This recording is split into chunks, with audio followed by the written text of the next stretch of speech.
สบายดีพี่น้องสุขูสุคนพี่น้องฟังไทยฟังลาวมาพี่น้องมื้อนี้อาหารเสือพี่น้องซอยจุเนี่ยจานเล็กได้ตักมาใหม่ๆสดๆเลยมีเนื้อนำพี่น้อง30กีบใหม่ๆเลยมาพี่น้อง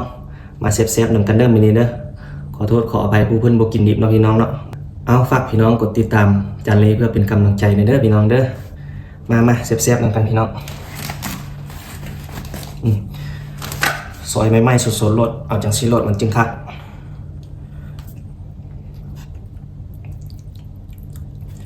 เอาตักนี่ซะก่อน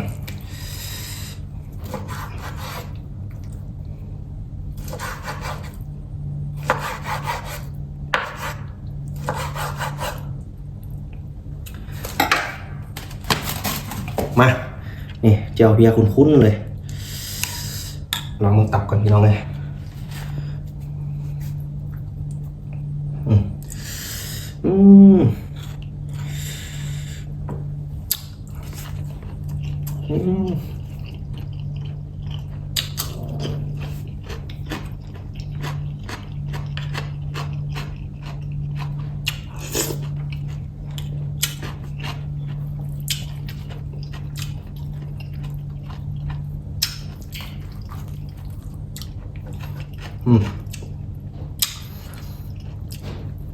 30กีบพันชิลดพี่น้อง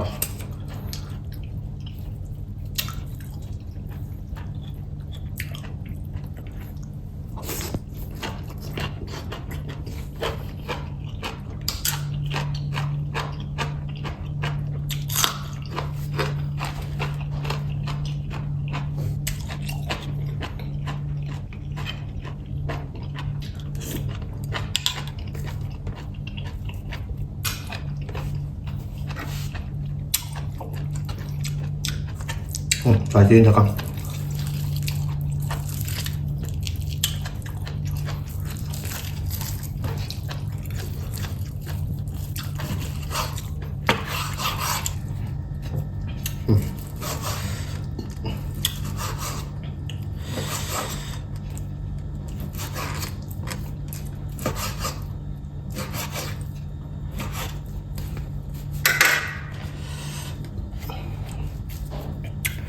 เอาจังสิรสมันจึงคักพี่น้องเลยกินสดๆจังสิรส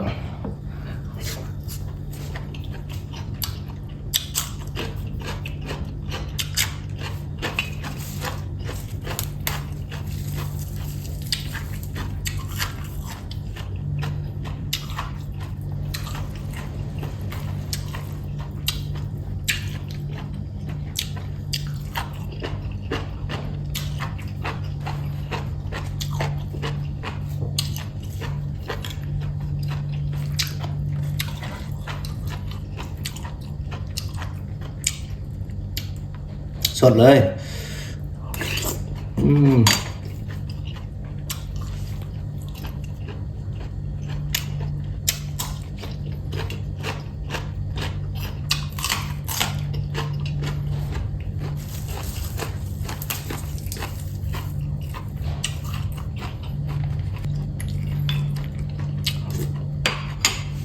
เอาเบียร์ขมอำล่ำพี่น้อง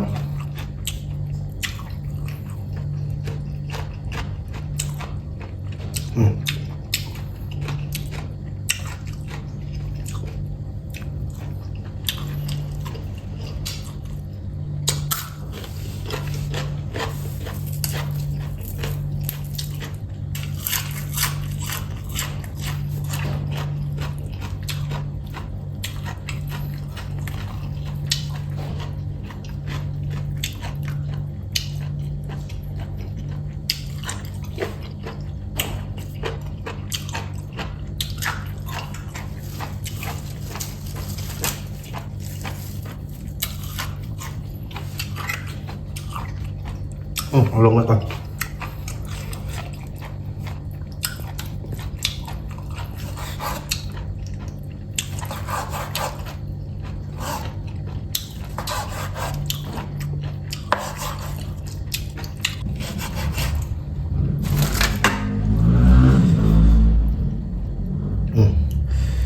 30กีบพันตับ ม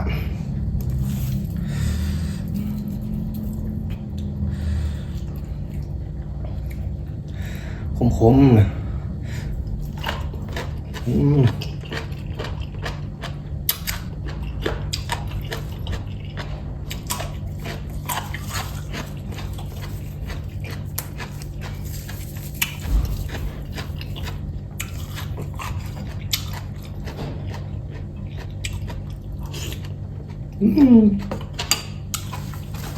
เข้าท่า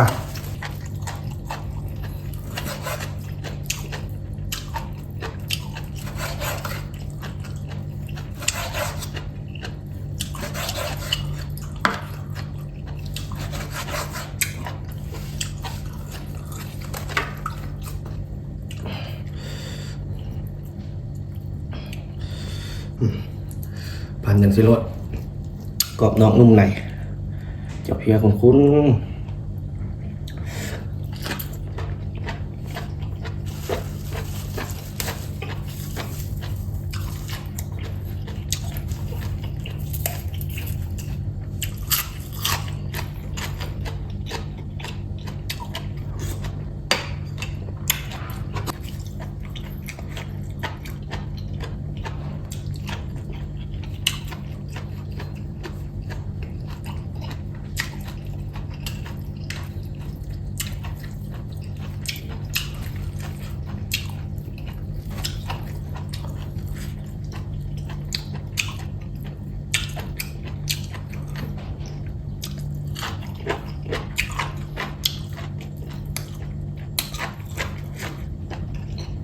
เนื้อสะโพกเนื้ออ่อนๆนุ่ม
ร้านซูซิพี่น้องเลย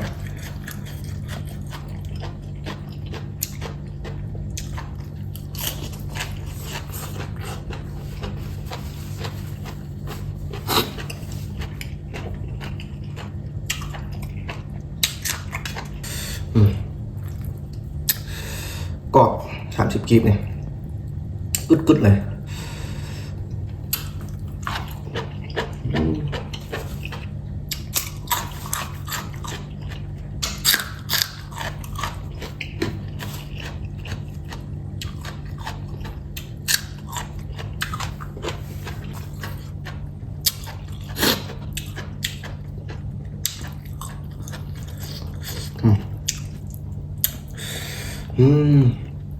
เข้าท่าดี